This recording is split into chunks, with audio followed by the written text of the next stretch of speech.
Hi friends, welcome to Joy of gardening. ఈ వీడియోలో మనం గోధుమ గడ్డిని అయితే గ్రో చేసేసాం కదా సక్సెస్ఫుల్గా. ఇప్పుడు దాన్ని ఎలా మనము ఉపయోగించుకోవాలో చూద్దాం. సో ఫస్ట్ అయితే గోధుమ గడ్డి జ్యూస్ యొక్క ఉపయోగాలు తెలుసుకుందాం. సో మనము వచ్చేసి డయాబెటిక్ పేషెంట్స్ ఉంటారు కదండి, టైప్ 2 డయాబెటీస్ వచ్చిన వాళ్ళు ఖచ్చితంగా యూస్ చేసుకోవచ్చు. ఇంకా క్యాన్సర్ పేషెంట్స్, అల్సర్ ఉన్న వాళ్ళు యూస్ చేసుకోవచ్చు. యాంటీ ఆక్సిడెంట్గా కూడా యూజ్ అవుతుంది అనమాట. ఇంకొకటి ఏంటంటే కార్డియో ప్రొటెక్టివ్, అంటే మీకు హార్ట్ డిసీజెస్ ఉన్నా కానీ, ఇంకా లివర్కి సంబంధించిన ఇన్ఫెక్షన్స్ ఉన్నా, ఇంకా ఆర్థరైటిస్ ఉన్నా, ఇన్ఫ్లమేషన్ ఉన్న వాళ్ళు ఎవరైనా కూడా యూజ్ చేసుకోవచ్చు అనమాట. ఇంకా కొంతమంది పేషెంట్స్ రెగ్యులర్గా కంప్లైంట్ చేసేది ఏంటంటే ఎసిడిటీ ఉందండి అంటారు కదా. సో వాళ్ళు కూడా యూజ్ చేసుకుంటే మన బాడీలో pH అనేది మెయింటైన్ అవుతుంది అనమాట. ఇంకా మన బ్లడ్లో ఉండే హిమోగ్లోబిన్ ఏదైతే ఉంటుందో ఆక్సిజన్ని క్యారీ చేస్తుంది కదా. సో ఇది తీసుకోవడం వల్ల ఏంటంటే మనకి బ్లడ్కి కెపాసిటీ పెరుగుతుంది అనమాట. ఆక్సిజన్ని ప్రతి సెల్కి తీసుకెళ్లే కెపాసిటీ కూడా పెరుగుతుంది అనమాట. ఇంకా ఈ గోధుమ గడ్డిలో 103 ఎసెన్షియల్ వైటమిన్స్ ఉన్నాయండి. ఖచ్చితంగా ఎవ్వరూ మిస్ అవ్వకండి, మీకు ఈజీగా కూడా గ్రో చేసుకోవచ్చు కదా. సో ఇంకా ఇందులో ఫైబర్ ఉంది, పొటాషియం ఉంది, ఐరన్ ఉంది, ఇంకా జింక్, మెగ్నీషియం ఇలాంటి మంచి మినరల్స్ అయితే మనకు ఉన్నాయి. ఖచ్చితంగా మీరు యూజ్ చేసుకోండి. ఇంకొకటి ఏంటంటే ప్లాంట్లో ఈ గ్రాస్లో వచ్చేసి గ్రీన్ కలర్ ఉంది కదా, క్లోరోఫిల్ అనమాట. ఇందులో గ్రీన్ పిగ్మెంట్ క్లోరోఫిల్ అనమాట. అలాగే మన బాడీలో మీ అందరికీ తెలుసు కదా హిమోగ్లోబిన్ యొక్క స్ట్రక్చర్, కెమికల్ స్ట్రక్చర్, అలాగే క్లోరోఫిల్ యొక్క స్ట్రక్చర్ సిమిలర్ అనమాట. ఒక్క మధ్యలో ఉండే ఎలిమెంట్ మాత్రమే డిఫర్ అనమాట. మీకు ఇందాక చూపించాను కదా. సో అలా అనమాట. సో సేమ్ స్ట్రక్చర్ ఉండడం వల్ల మన బాడీలో కూడా త్వరగా ఇంకుతుంది అనమాట. అంటే త్వరగా డైజెస్ట్ అవుతుంది, త్వరగా కలుస్తుంది యాక్చువల్ పదం అంటే. సో ఇప్పుడైతే ప్రొసీజర్ మీకు చెప్తానండి. సో ఫస్ట్ అయితే మనము ఏదైతే ట్రే ఉంటుందో దాని నుంచి మనం కట్ చేసేసుకున్నాం కదా. సో కట్ చేసుకున్న తర్వాత మనం ఏం చేస్తామంటే ఒక గిన్నె తీసుకోండి. ఒక గిన్నెలోకి మీరు వాటర్ తీసుకుని అక్కడ మీరు గోధుమ గడ్డిని ఏం చేస్తారంటే చిన్న చిన్న ఫ్రాగ్మెంట్స్ కింద కట్ చేసుకోవాలన్నమాట. నేను ఇక్కడ సీజర్తో కట్ చేస్తున్నాను, మీ ఇష్టం అండి, మీరు ఎలా అయినా కట్ చేసుకోవచ్చు. సో ఈజీగా ఉంటుందని చెప్పి నేను ప్రతిసారి ఎలాగైతే మేము గోధుమ గడ్డిని యూజ్ చేస్తామో అదే ప్రొసీజర్ మీకైతే నేను చెప్తున్నాను.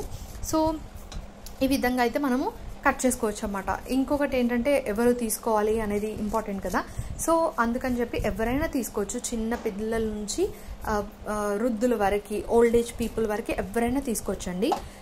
సో నెక్స్ట్ వచ్చేసి ప్రొసీజర్ ఏంటంటే మనం ఇలాగా వాటర్లో మనం అయితే గోధుమ గడ్డిని కట్ చేసుకున్న గోధుమ గడ్డిని ఒకసారి వాష్ అయితే చేసేసుకోవాలి. నెక్స్ట్ మనం జార్లోకి అయితే మనం తీసుకోవాలండి. ఈ విధంగా మనము జార్లోకి అయితే సరిపడంత తీసుకుని అందులో కొద్దిగా వాటర్ అయితే యాడ్ చేసుకోవాలి. వాటర్ యాడ్ చేసుకొని ఒక మిక్సీ అయితే ఒకసారి పట్టేసుకుందాం. సో నెక్స్ట్ వచ్చేసి ఎవరు తీసుకోకూడదు గోధుమ గడ్డి, ఎవరు తీసుకోకూడదు అంటే లైక్ సైంటిఫిక్ రిపోర్ట్స్ అయితే దీని మీద పక్కాగా లేవండి. అందుకే చెప్తున్నాను. లైక్ ఎవరు తీసుకోకూడదు అని అడిగితే లైక్ ప్రెగ్నెంట్ లేడీస్ కానీ వాళ్ళు దయచేసి డాక్టర్ని సంప్రదించిన తర్వాతే తీసుకోండి. ఎందుకంటే సైంటిఫిక్గా ఎవరైతే ప్రూవ్ చేయలేదు వీళ్ళు తీసుకోవచ్చు, వీళ్ళలో బెనిఫిట్స్ ఉన్నాయి అని ఎవరైతే ప్రూవ్ చేయలేదు. సో వద్దండి, రిస్క్ కదా. సో రిస్క్ ఎవరు తీసుకోకండి. మిగతా వాళ్ళైతే ఎవరైనా యూజ్ చేసుకోవచ్చండి. సో ఖచ్చితంగా యూజ్ చేసుకోండి. ఇంకా ఏంటంటే వార్ఫారిన్ టాబ్లెట్స్ ఎవరైతే యూజ్ చేస్తున్నారో వాళ్ళు ఒక్కసారి డాక్టర్ని సంప్రదించిన తర్వాత యూజ్ చేసుకోండి.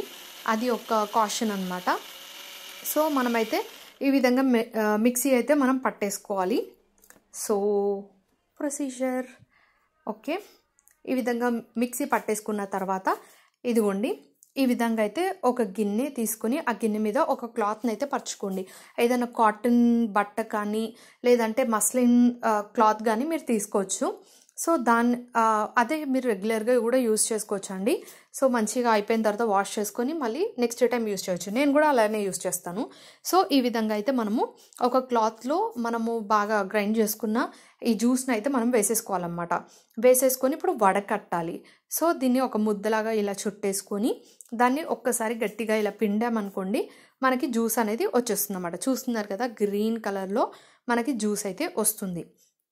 సో ఈ విధంగా గట్టిగా మనము పిండేసుకోవాలి. ఎప్పటి వరకు అంటే ఆ ముద్దంతా తడిదనం లేనంత వరకు గట్టిగా మనము పిండేసుకుంటే లాస్ట్ డ్రాప్ కూడా మనకి మన దాంట్లోనే ఉంటుంది అనమాట.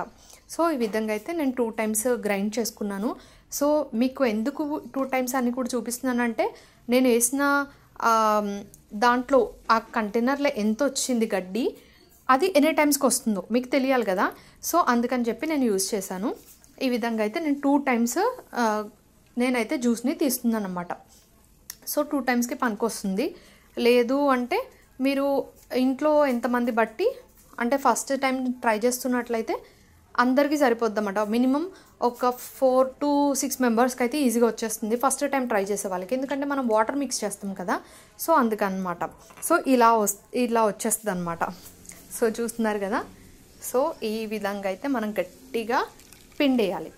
పిండిన తర్వాత అది ఎలా ఉంటుందంటే ఒక బట్టని మనము గట్టిగా పిండేస్తే ఎలా అవుతుంది అట్లా ఉంటుంది అనమాట. చూపిస్తాను చూడండి. ఇగోండి ఇలా ఉంటుంది అనమాట. ఇలా వచ్చేయాలి. ఓకేనా. సో ఇప్పుడైతే మనం ఒక గ్లాస్లోకి ట్రాన్స్ఫర్ చేసేసుకుందాం. మీరు తాగగలను అంటే ఇలాగా తాగేయచ్చు. లేదు అంటే అందులో మంచిగా వాటర్ యాడ్ చేసుకోండి. మినిమం ఎంత ఎంఎల్ తాగాలని కూడా డౌట్ కదా. సో 30 ml అయితే మనం తాగొచ్చండి. రోజుకి 30 ml తాగాలి. అది కూడా ఎలా తాగుతారంటే పొద్దున్న ఏమి తినకూడదండి. ఏమి తినకముందు మనము ఈ జ్యూస్ని అయితే తాగిన తర్వాత ఒక ½ అవర్ ఆగి అప్పుడు మీరు బ్రేక్ఫాస్ట్ చేయొచ్చండి. సో బ్రేక్ఫాస్ట్ చేసి తాగకూడదు అనమాట. అది గుర్తుపెట్టుకోండి. సో లైక్ చేయండి, సబ్స్క్రైబ్ చేసుకోండి. Thanks for watching.